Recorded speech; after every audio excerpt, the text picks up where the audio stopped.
How to add to favorites in JustMarkets application. Hi everyone, welcome back to Trading for Beginners. Adding instruments to your favorites can help you quickly access the markets you follow most, so here's how you do it. First, launch open JustMarkets application and log in. Once you're inside the main homepage, go ahead and tap on the Markets tab from the bottom of the screen and you will see your favorite list. Now go ahead and tap on the Popular tab or any other tab from the top of the screen and find the currency pair you want to add to favorite.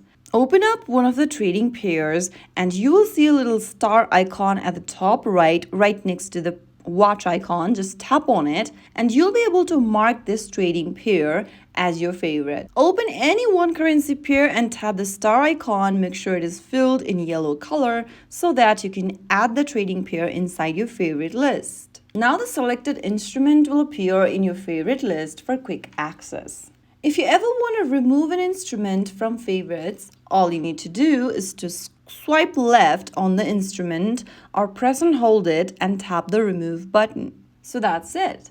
Adding instrument to favorites in JustMarkets is an easy way to personalize your trading experience. If you found the video helpful, don't forget to like, share, and subscribe to our channel. I will be back again in the next video. Thank you for watching.